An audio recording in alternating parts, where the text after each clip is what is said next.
Hi, I'm Jake Nolan with No Side Music. I am a full-time, multi-genre music artist, songwriter, producer, instructor, and performer. I want to talk about some things that I've implemented over the years that have helped my overall songwriting workflow. Number 3 might be my favorite. Maybe some of these things will help you. Let's find out.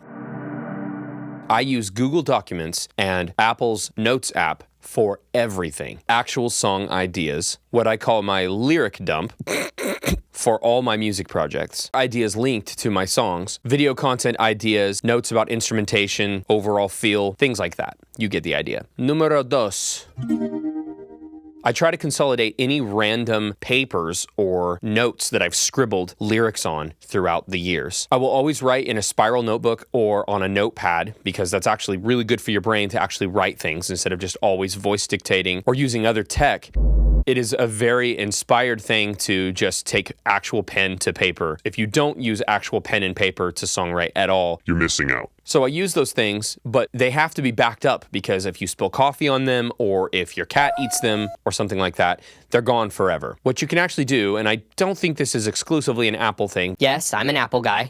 What you can do is you can take a photo of the notes, copy them, and convert them into actual text. Then you can paste those into a Google document or a note in the Notes app. Put your printed lyrics, charts, tabs, or whatever you use as a visual aid for songwriting into one binder and not strewn about all over your bedroom. Before we continue, please take a moment and subscribe to this channel if you haven't already. Please. Please. Pretty please. All right, number 3. I love this one. I use the voice memo app and videos for everything. I use it all the time. I have voice memos spanning as far back as 2018. And even much earlier than that. It's a great way to capture ideas, iterations, and can sometimes be useful for actual demo making and recording. I've certainly used voice memo app audio on my own projects as well as projects for clients. It really comes in handy. So here's the voice memo app. You can record things like this. You can stop the recording, edit the recording, you can fast forward and patch in after, or you can replace whatever you've recorded. It's really, really handy. I use it all the time. All the time. Number 4. Quattro. Create an archive for demos, ideas, as well as completed songs. This will come in handy when you need to access an old or incomplete idea, a voice memo. It will save your computer's CPU to not store everything on your desktop. I am not a computer expert, by the way.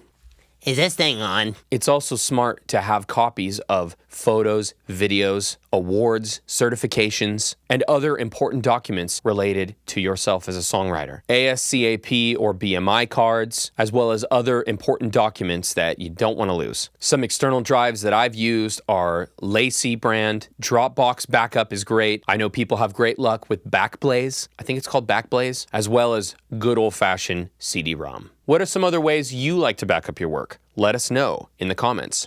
5.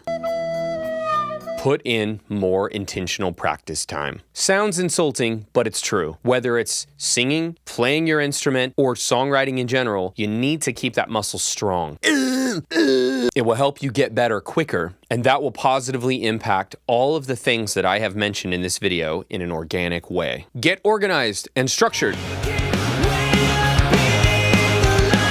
Get organized and structured. Create a dedicated or sacred space for your craft, even if you only have one room to work with. This is my studio, my workspace, and I do a lot of different things in here in any given week. But I have a flow and a rhythm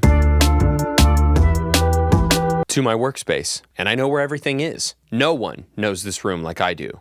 Create a system of operations for yourself, especially if you work at or from home. This will help keep church and state separated. You gotta keep them separated. Make it work for you in a way that will not impede your other obligations, and that will help you to relax and write your next hit. Keep your stuff in places that you can easily find it, and don't create more work for yourself by cluttering your space. It's okay if it gets messy from time to time because, hey, we're creatives, that's what we do. But it's important to not become a slob. I'm sorry. It's important to not let it pile up because it will impede your overall workflow, even if you know where everything is in that mess of yours. And finally, number 7. Change your environment. Shake yourself out of your norm. Now that might sound counterintuitive to the previous step, but there are ways to be spontaneous and have fun without destroying your structure and your routine. which you really need. That's all for this video. Please like, subscribe, and I'll see you on the next one.